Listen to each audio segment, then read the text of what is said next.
guys, welcome back to Be the Topper. This is part 7 of chapter 2 primary and secondary market. इससे पहले हमने बहुत सारी चीज़ें डिस्कस कर चुके हैं. अगर आपने वो नहीं देखा है तो उसको देख लीजिए.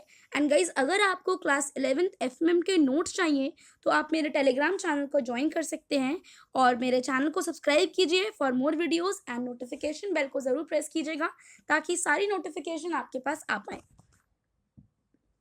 अब हम इस वीडियो को शुरू करेंगे और इस वीडियो में हम डिस्कस करने वाले हैं कि सेकेंडरी मार्केट क्या होता है, सेकेंडरी मार्केट का रोल क्या होता है, प्राइमरी एंड सेकेंडरी मार्केट में डिफरेंसेस क्या क्या होते हैं, स्टॉक एक्सचेंज का क्या रोल होता है, डीम्यूचुअलाइजेशन क्या है, डीम्यूचुअलाइज जो एक्सचेंज होते हैं वो म्यूचुअल एक्सचेंज से कैसे डिफरेंट होते हैं, और इन सब टॉपिक्स को हम डिस्कस करने वाले हैं.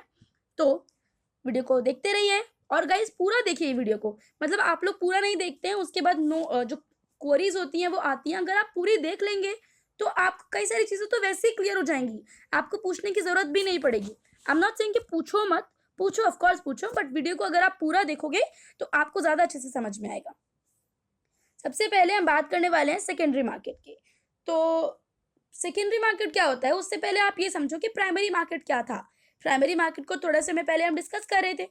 प्राइमरी मार्केट एक ऐसा मार्केट है जहां पर कोई भी कंपनी पहली बार अपने शेयर इशू करती है. मैंने कहा, I am not talking about trading, मैं बात कर रही हूँ इशू करती है. ठीक है. अगर हम बात करें सेकेंडरी मार्केट की, तो सेकेंडरी मार्केट एक ऐसी जगह है, एक ऐसा मार्केट है जहां पे सिक्योरिटीज की ट्रेडिंग होती है, बाइंग एंड सेलिंग होती है. कब? जब सिक्योरिटीज प्राइमरी मार्केट में इशू कर दी जाती हैं, उसके बाद उन पर जो ट्रेडिंग है, उन सिक्योरिटीज में जो ट्रेडिंग होती है वो सेकेंडरी मार्केट में होती है आगे. ठीक है. और मेजॉरिटी ऑफ द जो ट्रेडिंग होती है वो सेकेंडरी मार्केट में ही होती है. कंपनी कोई हर बार हर टाइम बार बार तो अपने इशू नहीं निकालती ना, अपने शेयर्स को इशू नहीं करती. कंपनी क्या करती है, वो शेयर निकाल देती है, इन्वेस्टर्स आते हैं, खरीदते हैं, फिर बेच देते हैं, फिर कोई और दूसरा इन्वेस्टर आता है, फिर उसको वो बेच जाता है, फिर उसको बेचते हैं, फिर उसको बेचते हैं. और ये सब क्या होता है, ये सब काम होता है सेकेंडरी मार्केट में. ठीक है. और ये एक ऐसा मार्केट है जहां पर सेलर एंड बायर मिलते हैं डायरेक्टली, और इशूअर इन्वेस्टर से नहीं मिलते. सेलर एंड बायर आपस में बात करके, मतलब आजकल तो सब कुछ ऑनलाइन ही होता है, और वहां से वो लोग शेयर्स को खरीद लेते हैं. और अगर हम बात करें सेकेंडरी मार्केट में किन किन चीज़ों की ट्रेडिंग होती है, तो सेकेंडरी मार्केट में बेसिकली हम इक्विटी की ट्रेडिंग कर सकते हैं एंड डेट. डेट में क्या आ जाता है ये आपको मुझे बताना है कि डेट में क्या क्या आता है. पहले वीडियोस से मैं आपको काफ़ी सारा इसमें बता चुकी हूँ कि डेट में क्या क्या दो चीज़ें आती हैं, ये आपको बताना है मुझे कमेंट सेक्शन में. What is the role of secondary market. अब सेकेंडरी मार्केट का रोल क्या होता है, वैसे आपने जो मैंने अभी ऊपर बताया उसको पढ़ के समझ ही लिया कि क्या है. बेसिकली एक ऐसा प्लेटफॉर्म प्रोवाइड करता है जहाँ पर बायर एंड सेलर आके ट्रेडिंग कर सकते हैं. बट फिर भी क्योंकि हमें दिया गया है तो we will have to study this. For the general investor, the secondary market provides an efficient platform for trading of his securities. इतनी बात मोटी मोटी बात है, मैं आपको पहले ही बता चुकी हूँ. For the management of the company, secondary equity markets serve as a monitoring and control conduit by facilitating value enhancing control activities. अगर हम बात करें कंपनी के मैनेजमेंट से रिलेटेड, कंपनी की चीज़ों को मैनेज करने के लिए, तो सेकेंडरी मार्केट का जो इक्विटी मार्केट होता है वो बेसिकली मॉनिटर करता है और कंट्रोल करता है हर चीज़ को कि किस तरीके से हम इन्हांस कर सकते हैं अपनी कंट्रोल अपनी एक्टिविटीज़ को, किस तरीके से हम इनेबल कर सकते हैं implementation of incentive based management contracts and many more things. Secondary markets are regulated markets where all transactions are carried out through stock exchange. Secondary market regulated market होता है जहां पर सारी एक्टिविटीज स्टॉक एक्सचेंज ही regulate करता है.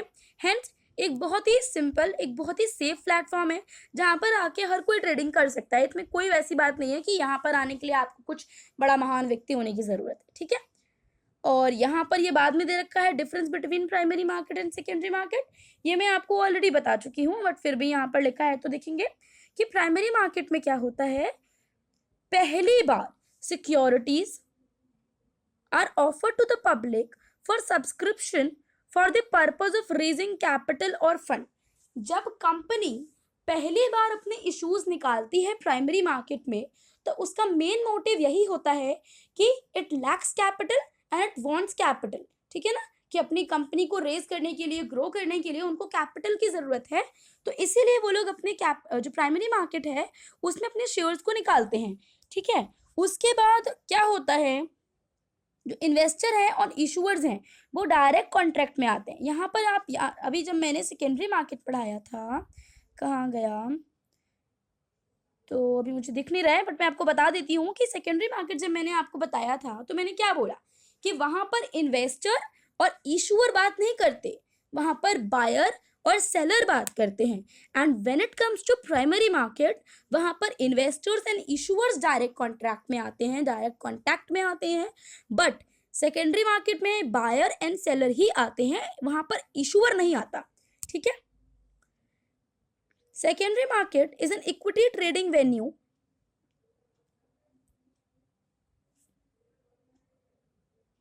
in which already existing or pre-issued securities are traded among investors. Secondary market क्या है, जहाँ पर आप इक्विटी की ट्रेडिंग कर सकते हो, डेट की ट्रेडिंग कर सकते हो उन सिक्योरिटीज में जो कि पहले से इशूड हैं। और यहाँ पर मैंने आपको पहले ही बता दिया कि इशूअर और इन्वेस्टर कॉन्टैक्ट में नहीं आते, बायर एंड सेलर आते हैं।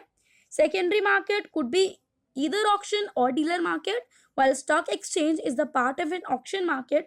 Over the counter is a part of the dealer market. यहाँ पर आपको ये नहीं पता होगा कि ऑक्शन मार्केट क्या होता है। तो ऑक्शन मार्केट में हम बेसिकली बिड्स लगाते हैं, जैसे कि नीलामी में हम बोली लगाते हैं, उसी तरीके से यहाँ पर भी शेयर के प्राइसेस के लिए हम लोग बिड्स लगाते हैं। और ओवर द काउंटर क्या होता है, पहले ज़माने में जब नीट का सिस्टम हमारे पास नहीं होता था तब क्या करते थे, एक बड़े से हॉल में जाके चिल्ला चिल्ला के बताते थे कि हमारे पास इतनी सिक्योरिटीज़ हैं। और बेसिकली यही था जहाँ पे हम लोग फिजिकल फॉर्म में मिलते थे, इसी को बोलते हैं ओवर द काउंटर। अब आ जाते हैं स्टॉक एक्सचेंज की बात करते हैं कि बाइंग एंड सेलिंग में स्टॉक एक्सचेंज का क्या हाथ रहता है, क्या काम करता है स्टॉक एक्सचेंज। तो अगर हम बात करें इंडियन स्टॉक एक्सचेंजेस की, तो सबसे पहले आपको पता होना चाहिए कि इंडिया में 2 स्टॉक एक्सचेंज है, एक NSE एंड एक BSE, national stock exchange and Bombay stock exchange, ठीक है। और under the overall supervision of the regulatory authority, the Securities and Exchange Board of India provide a trading platform where buyers and sellers can meet to transact in securities. Stock exchange जो है हमारे India में वो सेबी के पूरी तरीके से supervision में रहते हैं, और जो बायर एंड सेलर होते हैं उनको एक प्लेटफॉर्म प्रोवाइड करते हैं, एक ट्रेडिंग प्लेटफॉर्म प्रोवाइड करते हैं, कौन, स्टॉक एक्सचेंज, ताकि जो बायर्स एंड सेलर्स हैं वो आके आराम से सिक्योरिटीज में ट्रांजैक्शन कर पाए। The trading platform provided by the NSE is an electronic one and there is no need for buyers and sellers to meet at a physical location to trade. जो national stock exchange ने जो आपको electronic जो तरीका provide कराया है, that is NEET, उसका full form क्या होता है मैं नहीं बताऊंगी, आप लोग बताएंगे। नीट का फुल फॉर्म आपको बताना है, और डेट में क्या क्या चीज़ें आती हैं, ये 2 क्वेश्चन मैंने आपसे पूछ लिए हैं, ये आपको बताने हैं, ठीक है। अगर आप वीडियोस को पूरा देखते हैं, ध्यान से देखते हैं, तो आप जल्दी से बता देंगे, वरना आप नहीं बताएंगे और इग्नोर कर देंगे इस क्वेश्चन को। They can trade through the computerized trading screens available with the National Stock Exchange trading members of the internet-based trading facility. National stock exchange जो है उसने जो नीट का सिस्टम प्रोवाइड कराया है, उस पे क्या होता है कि जो बायर्स एंड सेलर्स हैं वो बेसिकली आके अपना मतलब स्क्रीन पर ही आके ट्रेडिंग कर सकते हैं, उनको फिजिकल तरीके से मिलने की कोई ज़रूरत नहीं है। अगर हम बात करें डीम्यूचुअलाइजेशन की, कि स्टॉक का डीम्यूचुअलाइजेशन क्या होता है, सबसे पहली बात तो ये एक इंडियन सिक्योरिटीज़ मार्केट का एक बहुत बड़ा रिफॉर्म है। आपको मैं बता दूं कि पहले ऐसे नहीं होता था। सबसे पहले जो 3 जो इसमें टर्म्स दे रखे हैं ना, ओनरशिप, ट्रेडिंग, मैनेजमेंट, इसको आप ध्यान रखना, क्योंकि अगर आपको ये तीनों याद रहे तो फिर आपके इसमें डीम्यूचुअलाइजेशन जब आपसे पूछा जाएगा तो आप गलत नहीं करोगे, और अगर आपको ये तीनों याद नहीं रहे तो फिर गलत ज़रूर करोगे। तो सबसे पहली बात है कि पहले स्टॉक एक्सचेंजेस में क्या रहता था कि ओनरशिप, मैनेजमेंट और ट्रेडिंग राइट्स सब कुछ एक ही बंदे को दे देते थे, है ना। उससे क्या होता है, उससे केओस होता है, उससे काम ढंग से नहीं होता। बट डीम्यूचुअलाइजेशन से क्या हुआ, उन्होंने एक ऐसा लीगल स्ट्रक्चर बना दिया है एक्सचेंज का, जहां पर उन्होंने ओनरशिप, मैनेजमेंट और ट्रेडिंग राइट्स को 3 डिफरेंट ग्रुप ऑफ पीपल के साथ समझ लो उसको बांट दिया, तो इससे क्या होता है, काम इजी हो जाता है, बहुत ही इफिशिएंट तरीके से होता है। और क्या, और यही, और कुछ नहीं। How is a demutualized exchange different from a mutual exchange? अगर मैंने आपको पहले ही बता दिया कि म्यूचुअल एक्सचेंज में क्या होता है, वहां पर एक ही बंदे को आप सारा काम दे रहे हो, या फिर एक ही सिंगल ग्रुप को आप ओनरशिप, मैनेजमेंट और ट्रेडिंग राइट्स दे रहे हो, तो क्या होगा, सिस्टम बेकार ही हो जाएगा ना, जो कि पहले म्यूचुअल एक्सचेंज में होता था। और यहाँ पर here the broker members of the exchange are both the owners and the traders on the exchange and they further manage the exchange as well। और जो ब्रोकर्स होते थे वही ओनर होते थे, वही ट्रेडर्स भी वही होते थे, एंड एक्सचेंज को मैनेज भी वही करते थे। ऐसा नहीं हो सकता ना कि एक सिंगल ग्रुप ऑफ पीपल सारा काम कर ले। This at times can lead to conflicts of interest in decision making. A demutualized exchange on the other hand has all these three functions clearly segregated। Ownership, management and trading are in separate hands. ये मैं आपको पहले भी बता चुकी हूँ। अब आ जाते हैं हमारे इस टॉपिक पर जो कि है डिपॉजिटरी। तो डिपॉजिटरी वाला जो टॉपिक है गाइस, ये बहुत इजी है, मतलब इसमें कुछ नहीं है। डिपॉजिटरी देखो, जैसे आपका बैंक होता है, आपका कमर्शियल बैंक होता है, उसमें व्हाट डू यू डू, आप उसमें अपना फंड जमा कराते हो, है ना।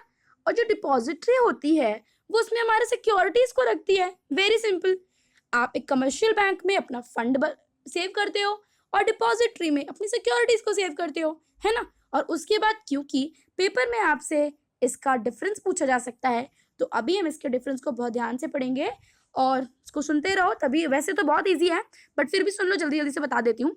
Hold funds in an account, bank में आप फंड रखते हो और डिपॉजिटरीज में आप सिक्योरिटीज रखते हो, ठीक है। यहाँ पर आप ट्रांसफर किसका करते हो, फंड्स का। यहाँ पर आप ट्रांसफर करते हो सिक्योरिटीज का। बैंक में आप ट्रांसफर जो करते हो, जो आपको facilitate transfer without having to handle money. आपको जब आप बैंक में जब ट्रांसफर करते हो पैसा, तो आपको ऐसा नहीं है कि आपको पैसा लेके कहीं इधर से उधर जाना है, नहीं है ना, ऐसा कुछ नहीं है ना।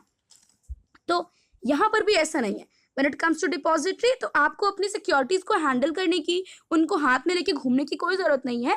आप डिपॉजिटरी को बता दो और वो बायर से, सेलर से, मतलब अगर जो सेलर बेच रहा है उससे बायर के अकाउंट में उसको बहुत इजीली ट्रांसफर कर देती है, ठीक है।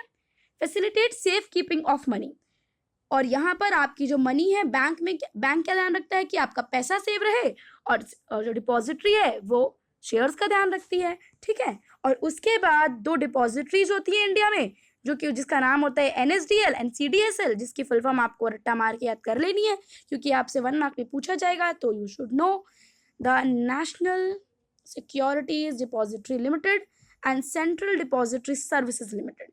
इसमें तो कुछ नहीं था, है ना। एक दो डिपॉजिटरीज है इंडिया में जो कि डीमेटलाइजेशन। अब यहाँ पर जो चीजें हैं, अगर हम बात करें डिपॉजिटरी की, तो गाइस यहाँ पर एक सबसे इंपॉर्टेंट बात है कि जो डिपॉजिटरी होती है उसमें जो सिक्योरिटीज होती हैं वो इलेक्ट्रॉनिक फॉर्म में होती है, not in the physical form, ठीक है। What are the benefits of participation in a depository? अगर हम कुछ बेनिफिट्स की बात करें कि आपको क्या बेनिफिट्स होंगे और डिपॉजिटरी में पार्टिसिपेट करने के, तो ये होंगे कि आपकी सिक्योरिटीज का इमीडिएट ट्रांसफर हो जाएगा, कोई आपको स्टाम्प ड्यूटी नहीं पे करनी पड़ेगी, रिस्क भी बहुत कम रहता है। फिजिकल सर्टिफिकेट में बहुत रिस्क रहता है ना, फट जाए, टूट जाए, बैड डिलीवरी हो जाए, मतलब नहीं आए, कुछ प्रॉब्लम हो जाए। रिडक्शन इन पेपर वर्क जितना भी ट्रांसफर ऑफ सिक्योरिटी से रिलेटेड रहता है वो भी नहीं होगा क्योंकि ये अकाउंट टू अकाउंट ट्रांसफर हो जाएगा। रिडक्शन इन ट्रांजैक्शन कॉस्ट भी नहीं आएगी। और नॉमिनेशन जो फैसिलिटी है, जैसे कि मतलब ओनरशिप आप पहले से आपके पास थी पहले, अब आप दूसरे को दे रहे हो, तो इसमें भी कोई प्रॉब्लम नहीं आएगी। आप एड्रेस को भी चेंज कर सकते हो, जो कि आपने डिपॉजिटरी पार्टिसिपेंट क्या होता है उसको आगे पढ़ते हैं, है ना। डिपॉजिटरी पार्टिसिपेंट के साथ जो आपने एड्रेस जो रजिस्टर करवाया है उसमें भी आप उसको भी चेंज कर सकते हो easily. Convenient method of consolidation of folios and accounts, और अगर आपको कुछ पोर्टफोलियोज जैसे होते हैं या फिर अकाउंट्स होते हैं उनको अगर आपको कंसोलिडेट करना है तो भी आप डिपॉजिटरी की हेल्प से कर सकते हो। और holding investment and equity, debt instrument, government securities in a single account, और आप एक ही अकाउंट में अपने इक्विटीज को, अपने डेट इंस्ट्रूमेंट्स को, अपने गवर्नमेंट सिक्योरिटीज को रख सकते हो। Automated credit into demat account, और डीमैट अकाउंट में आपके ऑटोमेटिक जो क्रेडिट है वो हो जाता है शेयर्स का arousing out of split consolidation merger. मतलब स्प्लिट क्या है, जब कंपनी 2 पार्ट्स में डिवाइड हो रही है, स्प्लिट हो गया। कंसोलिडेशन क्या है, जब कंपनी मिल रही है, ठीक है। और मर्जर क्या है, जब कंपनी मतलब कंसोलिडेशन मतलब जब उसका दूसरी कंपनी को ले रही है, मर्जर मतलब जब उसका 2 कंपनी के संग मर्जर हो रहा है। तो इन सब के केस में भी अगर आपका किसी एक कंपनी में शेयर है तो वो भी इजीली ट्रांसफर हो जाता है, उसमें भी कोई प्रॉब्लम नहीं आती है, ठीक है। अब आ जाते हैं डिपॉजिटरी रिसिप्ट में, डिपॉजिटरी पार्टिसिपेंट में। डिपॉजिटरी पार्टिसिपेंट क्या होते हैं? डिपॉजिटरी पार्टिसिपेंट बेसिकली एजेंट होते हैं। गाइस आई होप आपको समझ में आ रहा है, क्योंकि ये चीज़ें थोड़ी सी ईजी हैं तो मैं आपको जल्दी जल्दी बता रही हूँ, क्योंकि आप ही लोग बोल रहे हो कि मैं वीडियोस को फास्ट बनाऊँ एंड मुझे इतना टाइम नहीं मिल पाता है कि मैं बहुत सारा वीडियोस बनाऊँ, मुझे भी नहीं मिल पाता। और आपको भी अगर मैं बहुत ज़्यादा डिटेल में समझाऊंगी तो मुझे नहीं पता आपको समझ में अगर आता हो, तो अगर आपको डिटेलिंग चाहिए तो आप वो भी मुझे बता सकते हो। और ये वीडियो में मैं कैसा समझा रही हूँ, कैसा सही है नहीं है, इसका आप मुझे ज़रूर बताना, ठीक है। Who is a depository participant? अब देख लेते हैं डिपॉजिटरी पार्टिसिपेंट क्या होता है। तो डिपॉजिटरी पार्टिसिपेंट एक बंदा है, एक पर्सन है जो कि डिपॉजिटरी का एजेंट होता है, जो कि डिपॉजिटरी के बिहाफ पर काम करता है। अब डिपॉजिटरी को जो सर्विसेज हैं, मान लो आप अपना जो काम है वो कहाँ से करवाते हो? अगर आपको फंड ट्रांसफर करने हैं तो आप बैंक जाओगे, है ना। बैंक जाओगे कि नहीं जाओगे? ऑफकोर्स बैंक के पास जाओगे। But bank as an bank तो एक एंटिटी है ना। बैंक तो एक एंटिटी है, उसमें तो काम करने वाले लोग हैं ना, कि कोई कैशियर है, कोई मैनेजर है, कोई ये देखता है, कोई वो देखता है। तो ये सारे जो बंदे हैं ये कौन है? ये तो एजेंट ही तो हुए बैंक के। उसी तरीके से डिपॉजिटरी के भी कुछ एजेंट होते हैं जिनको हम बोलते हैं डिपॉजिटरी पार्टिसिपेंट, ठीक है। जो कि डिपॉजिटरी जितनी भी सर्विसेज प्रोवाइड करता है वो इन्वेस्टर्स तक पहुंचाते हैं। The depository provides its services to investors through its agent called depository participant. और ये जो एजेंट होते हैं वो अपॉइंट करते हैं डिपॉजिटरी। अब 2 डिपॉजिटरी होती हैं, NSDL, NCDSL, with the approval of SEBI। और according to SEBI regulations, amongst others, 3 categories of entities: banks, financial institutions, and SEBI registered trading members can become DP। अब देखो DP होता क्या है? एक एजेंट होता है ना, एजेंट होता है। बट किन किन लोगों को हम एजेंट बना सकते हैं? सेबी ऐसा बोलता है कि जो बैंक में काम करते हो, या फिर जो फाइनेंशियल इंस्टीट्यूशन में हो, या फिर जो सेबी रजिस्टर्ड ट्रेडिंग मेंबर्स हो, उन्हीं को सिर्फ डिपॉजिटरी पार्टिसिपेंट बनाया जा सकता है। अब सेबी रजिस्टर्ड ट्रेडिंग मेंबर का क्या मतलब है?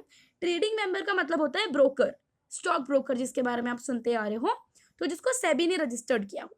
नॉर्मली ब्रोकर होते हैं जो, और बैंक होते हैं जो, themselves offer DP services in order to provide all services to investors through a single window।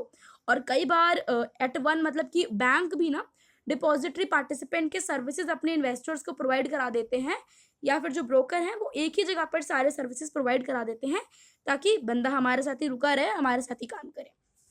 तो ये वीडियो अगर मैं इससे ज़्यादा समझाऊंगी तो आई होप बड़ी हो जाएगी, आई थिंक। एंड यहीं पर इस वीडियो को फिनिश करते हैं। नेक्स्ट पार्ट आप नेक्स्ट जो आगे का पार्ट है वो नेक्स्ट वीडियो में देखेंगे। So thank you so much for watching. अगर आपको वीडियो अच्छा लगा हो तो प्लीज़ इसको लाइक करना, शेयर करना, एंड चैनल को सब्सक्राइब करके नोटिफिकेशन बेल को प्रेस कर लो यार। अगर आपके पास नोटिफिकेशन नहीं आएगी तो आप कैसे देखोगे, है ना। उसके बाद आप मुझसे कहते हो कि मैम इस पर वीडियो बनाऊँ, तो मैं तो ऑलरेडी बना चुकी हूँ। तो आप नोटिफिकेशन बेल को प्रेस करके रखो, ताकि मैं जैसे ही वीडियो बनाऊँ तो आपको पता चल जाए। एंड अगर आपको नोट्स चाहिए हो तो do join my Telegram channel, वहाँ पर मैं पोस्ट कर रही हूँ। एंड बस thank you so much, bye bye.